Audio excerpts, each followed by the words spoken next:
오늘은 까미의 이방인 작품을 나누어 보겠습니다.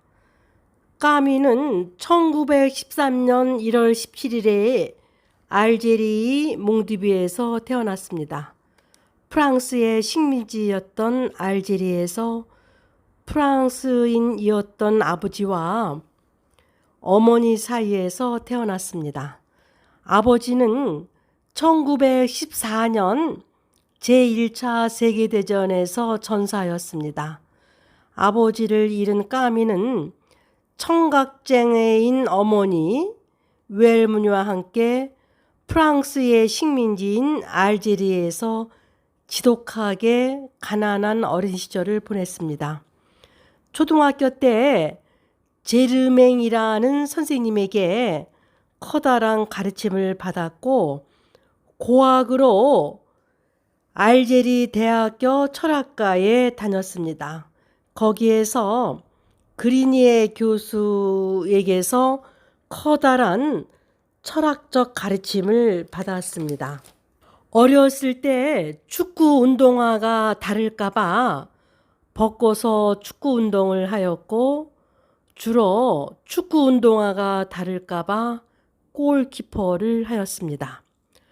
공장 노동으로 돈을 안 벌어온다고 외할머니에게서 엄청나게 구박을 받았습니다. 그리고 까미는 교лек으로 고생하였고 대학교를 중퇴하고 그 다음 신문기자, 자동차 수리공, 다양한 일을 하였습니다. 1940년 포레와 결혼하였습니다. 1941년 제2차 세계대전 중에 시골의 잡지사에서 일하고 있었습니다.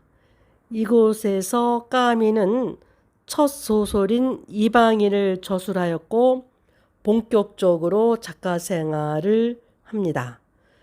1941년 28세에 이방인 시지푸스 신화를 탈고했고 다시 알제리아로 들어갔습니다. 1942년에 까미는 다시 오랑으로 돌아갔고 제2차 세계대전 중 독일군 점령하에 비밀리에 출간된 이방인은 일약 국제적으로 명성을 얻었습니다.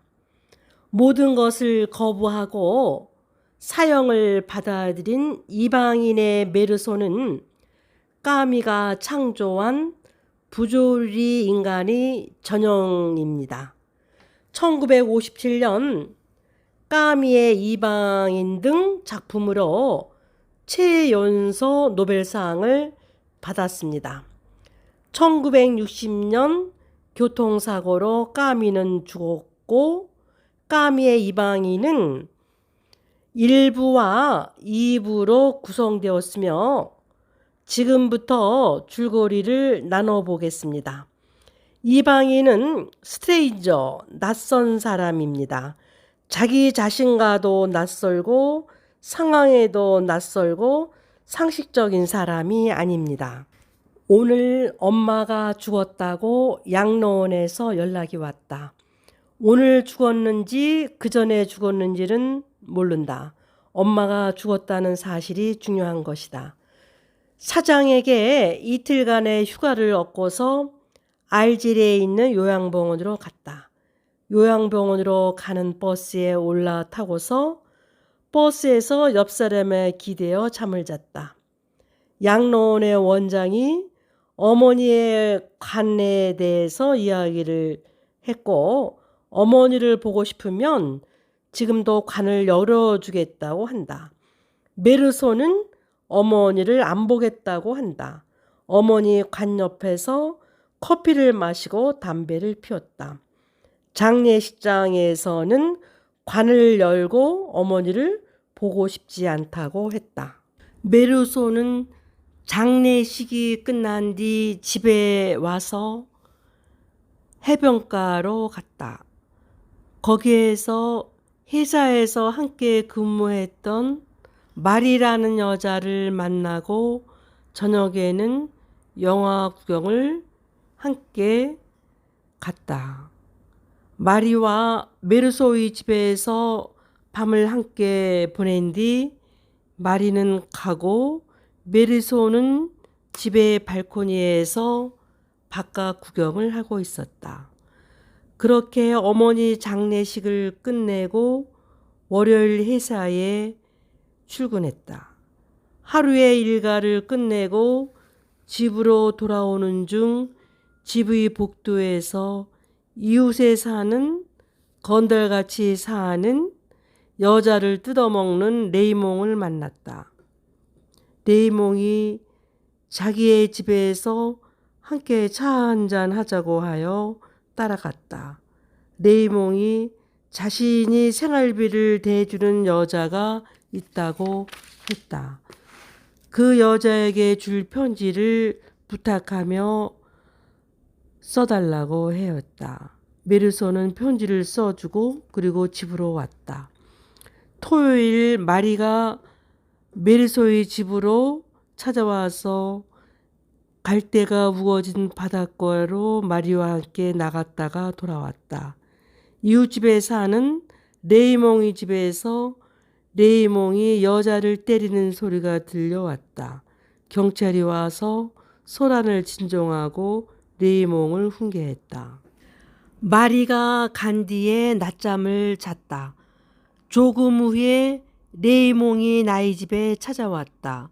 레이몽과 밖으로 나가서 브랜디 술도 마시고 당구도 치고 그리고 집으로 돌아왔다. 이웃집에 사는 영감이 개를 잃어버렸다고 내 방에 와서 푸념을 하고 갔다. 그때 나는 어머니 생각을 했다. 저녁에 마리가 내 집에 다시 찾아와 결혼해 달라고 해서 결혼하겠다고 말했다. 마리가 나를 사랑하느냐고 물었다. 나는 사랑하지 않는다고 말했다. 마리는 사랑하지 않는데 어떻게 결혼할 수 있냐고 물었다. 메르소는 어떤 여자가 똑같은 질문을 해도 나는 똑같이 대답할 것이라고 말했다. 조금 후에 이웃집에 사는 살라마노 영감이 개를 잃어버려서 속상하다고 털어놓았다. 동네에서는 어머니를 양로원에 보내서 메르소를 나쁘게 생각한다고 악평을 한다고 일러주었다. 나는 어머니를 돌볼 돈이 없었기 때문에 양로원에 보냈다고 대답했다. 일요일 마리가 와서 함께 해변가로 나갔다. 이웃에 사는 레이몽도 함께 동반했다. 버스를 타고 해변가에 왔다. 해변 기슭에 레이몽의 친구 마숑이 살고 있었다. 마숑과 말이 나는 해변가 물속으로 들어갔다. 바다 물속에서 헤엄을 치고 돌아와 마숑 집에서 식사를 했다. 식사를 마치고 마숑, 레이몽, 메르소는 밖에 나와 태양빛이 내리쪼이는 해변가를 걸어갔다. 맞은편에서 아라비아 사람들이 걸어왔다. 레이몽이 아라비아 사람 칼에 맞아 피를 흘리고 있었다. 마숑과 레이몽은 의사를 찾아가 치료를 받고 왔다.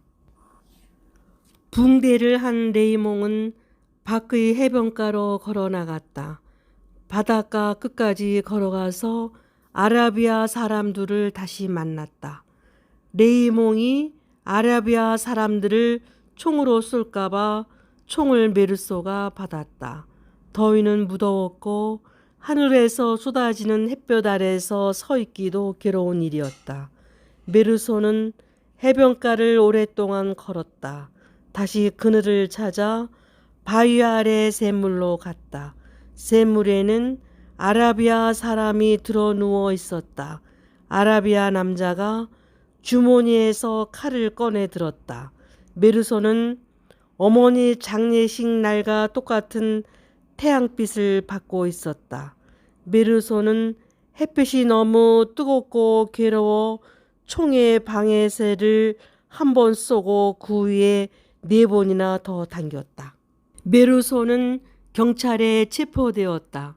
변호사는 메르소에 관하여 여러 가지 정보를 수집했다고 했다.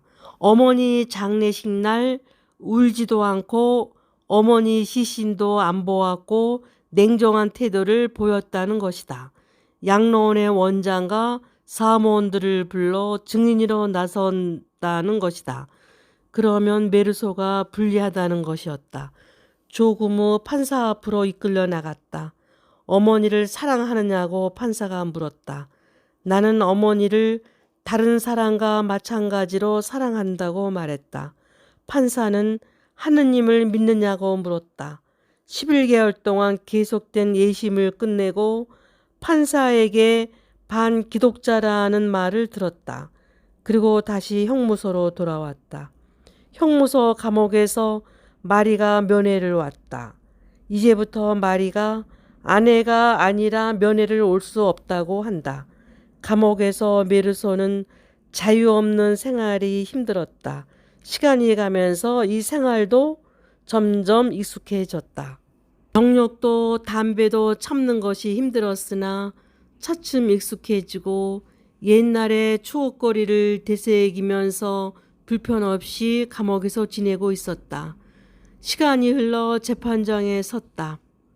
재판장이 메르소가 한 일에 대해서 이야기했고 메르소의 신분에 관해서 질문했다. 곧 신문이 시작되었다. 재판장은 왜 어머니를 양로원에 보냈느냐고 물었다. 메르소는 대답했다. 그것은 나에게는 마음 아픈 일이며 부양할 돈이 없어서 또 서로에게 아무것도 기대할 것이 없어서 각자가 새로운 생활을 하고 있다고 말했다. 검사는 아라비아 사람을 죽일 목적으로 혼자서 셈으로 되돌아갔는지 어쩐지 알고 싶다고 물었다. 메르소는 아니다라고 우연히로 햇빛이 뜨거워서 총을 쐈다고 말했다. 재판장은 양로원장에게 물었다. 장례식 날 메르소 아들은 어머니의 죽음에 관해 슬퍼하지도 않고 눈물도 흘리지 않았고 어머니의 나이도 몰랐다고 양로원장은 말했다. 문지기는 장례식 날 죽은 어머니를 보려고 하지 않았고 담배를 피웠으며 잠을 자고 밀크 커피를 마셨다고 털어놓았다. 변호사는 어머니를 매장한 것으로 기소한 것입니까? 살인을 한 것으로 기소한 것입니까? 항변하였다. 사건이 메르소와는 아무런 관계없이 다루어졌다.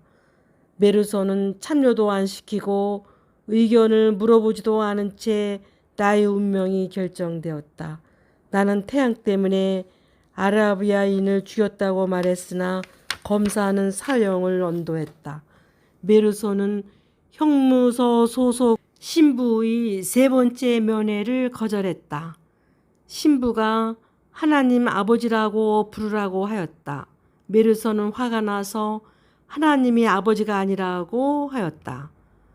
기도도 그만두라고 말하였다.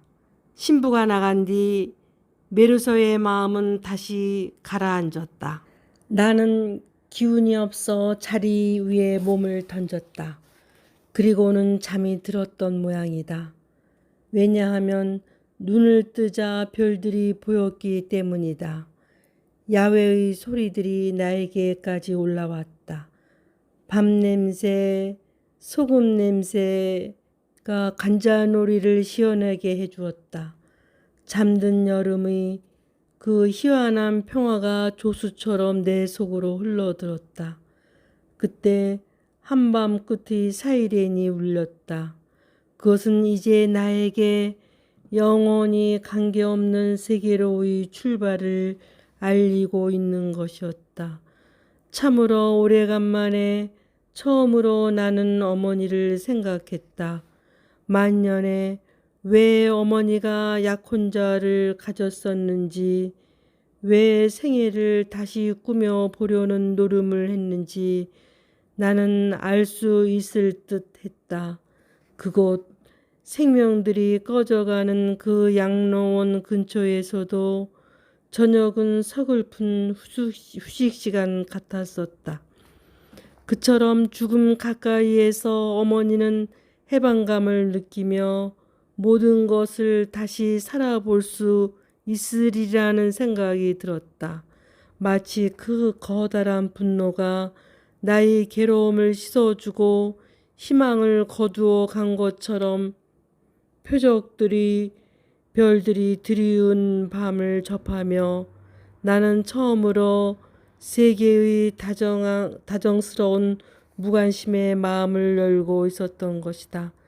그처럼 세계가 나와 다름없고 형제 같음을 느낄 때 나는 행복스러웠고 이 순간도 행복스럽다고 생각했다.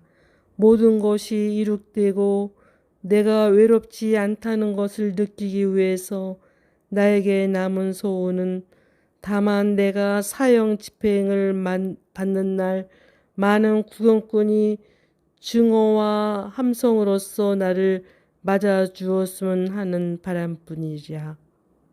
네, 여기까지입니다. 소설 첫 제목에서 오늘 엄마가 죽었다, 어젠가 그젠가 날짜는 생각나지 않는다, 이렇게 시작합니다. 엄마가 죽었다는 사실이 중요한 것이지 엄마가 언제 몇 시에 그것을 기억하는 것이 중요한 것은 아닙니다. 메르소가 아라비아인을 총으로 죽여서 재판받는 것이 아니라 사건하고는 상관없이 어머니의 장례식에 메르소가 상식에 맞지 않는 행동, 태도, 즉 커피를 마시고 죽은 어머니를 보려고 하지 않고 울지도 않았고 그냥 냉정하게 있는 행동들을 가지고 사건과는 상관없이 법정에서 정해놓은 틀에 맞춰가지고 재판을 하고 있습니다. 메르소의 좀 냉정하고 상식에 맞지 않는 태도를 갖고 사형 선고를 내립니다. 메르소는 힘이 있고 건강하고 자기의 감각, 생각대로 힘차게 행동하는 사람입니다. 포기하지 않고 끝까지 자기의 행동대로 밀고 나가는 사람입니다. 세상에 만들어 놓은 그 진부한 상식 틀에 매이지 않고 자신의 감정, 자신의 진실대로 자신의 길을 힘차게 찾아가는 사람입니다. 카프카는 문학은 얼어붙은 바다를 깨는 도끼와 같아야 한다고 말했습니다.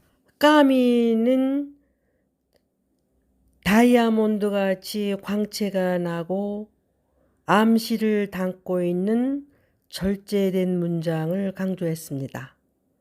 예를 들면 따뜻한 무관심으로 모든 사람을 대해야 한다는 것, 또 오늘 엄마가 죽었다, 이 한 문장으로 여러 가지 빛나는 암시를, 풍부한 암시를 담아내는 것을 말합니다. 나와 다르게 행동한다고 해서 함부로 판단하는 것은 큰 폭력입니다. 나와 다를 때 따뜻한 무관심으로 대하는 것을 이 작품에서는 매우 중요시 여깁니다. 까미는 이방인 경험을 많이 한 사람입니다. 집에서는 학교 이야기를 할 수가 없고 학교에서는 집안 이야기를 할 수가 없이 아웃사이더, 이방인으로 살아왔습니다. 누구나가 살아오면서 이방인 경험을 많이 합니다. 친구들 사이에서, 동네 사람들 사이에서, 여러 상황에서 이방인 경험을 많이 합니다. 내가 다른 사람을 이방인 왕따시킬 때도 있고 내가 당할 때도 있습니다. 상담을 하다 보면은 제일 많이 심각하게 일어나는 이방인 상황은 결혼해서 시댁, 처가댁과의 이방인 경험입니다. 시어머니가 며느리를 혼수를 안 해왔다고, 자기 기준에 안 맞는다고 이방인시키는 것, 또 반대로 며느리가 시댁, 특히 시어머니의 모든 행동을 이방인시키는 것, 처가댁이 사위를 철저히 비인간적으로 이방인 왕따시키는 것 굉장히 많습니다. 상담 장면에서 아웃사이더, 이방인, 왕따 경험으로 상처받은 사람들이 매우 많습니다. 나와 다르다고 해서 함부로 판단하고 왕따시키는 것은 커다란 폭력이고 고쳐야 합니다. 나와 다르다고 할 때 하늘, 태양, 바람, 자연이 나한테 따뜻한 무관심으로 대하는 것처럼 따뜻한 무관심으로 대하는 것을 배워야 합니다. 이 작품에서 메르소가 사형 전날의 한 마지막 말은 우리에게 많은 감동을 줍니다. 하늘, 햇볕, 바람, 공기 등 자연이 따뜻한 무관심으로 우리를 대하듯 나와 다르게 행동한다고 해서 함부로 판단하고 흑백 논리로 사람을 매장시켜서는 안 된다는 말입니다. 어머니가 요양원에서 인생의 마지막 끝자락에 할아버지랑 약혼을 하였습니다. 메르소는 충분히 이해를 하였습니다. 어머니가 인생의 마지막 끝자락, 죽음을 앞두고 인생을 다시 살아보겠다는 마음으로 약혼을 했구나 하고 이해를 하였습니다. 따뜻한 무관심으로 어머니를 이해하였습니다. 오늘 엄마가 죽었다 하고 소설이 시작됩니다. 엄마가 죽었다는 소식을 듣고 즉시 통곡하는 사람도 있고 또 안 그런 사람도 많습니다. 모든 사람들이 어머니의 죽음을 즉각 즉시 슬퍼하지는 않습니다. 상담 장면에서 어느 날 60세인 부인이 왔습니다. 어머니의 장례식장에서 눈물은커녕 너무 화가 나서 힘들고 지금도 힘들다고 합니다.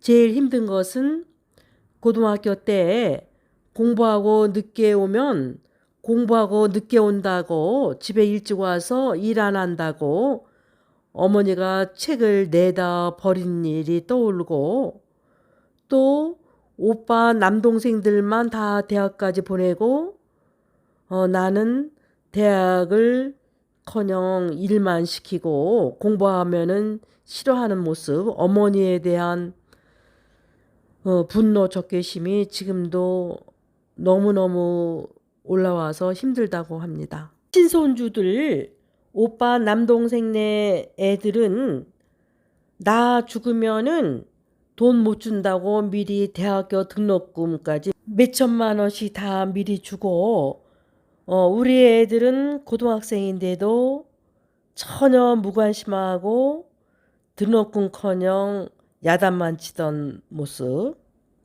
어머니에 대한 분노가 치솟아서 너무 괴롭다고 합니다.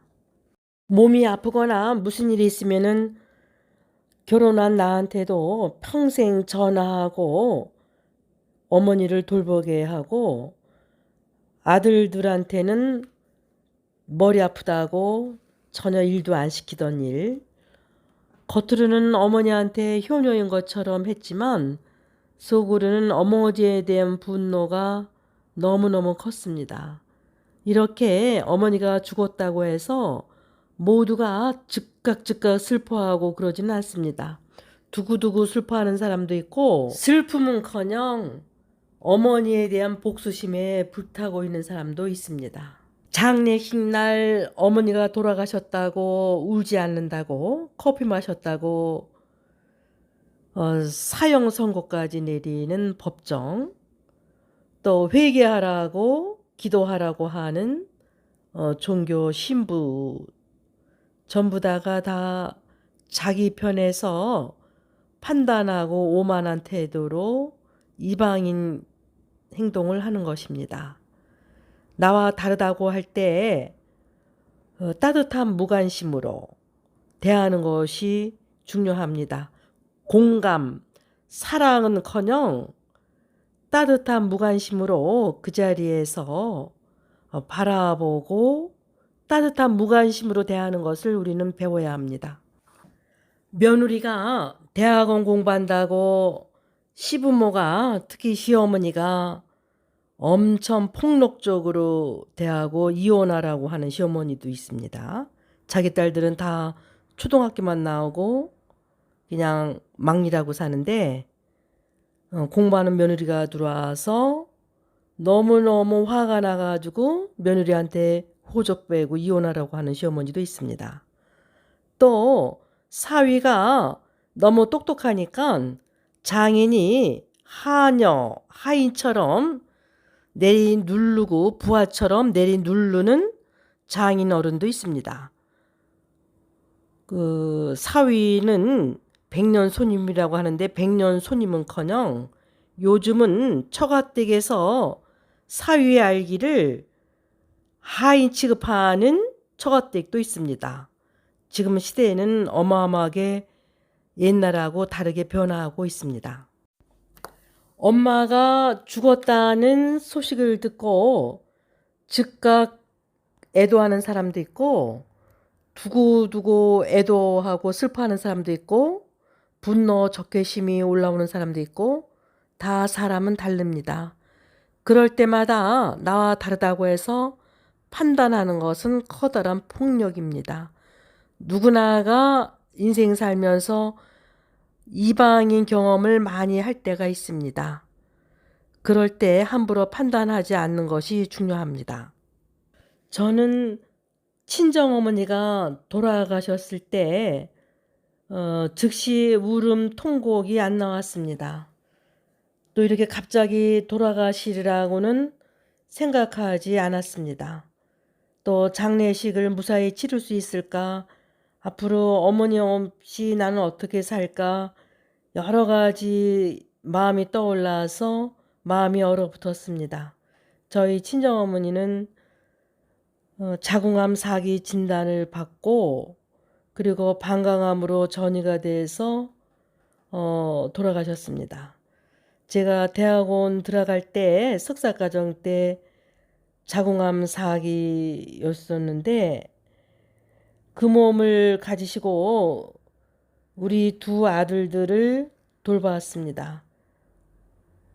월요일 날 아침에 데려다주고 금요일이나 토요일 날 아이들을 제가 찾아오고 지금 생각하면은 너무너무 힘든 생활이었습니다. 우리 아들들도 힘들고 나도 힘들고 어머니는 그 아픈 몸으로다가 더더욱 많이 힘드셨습니다.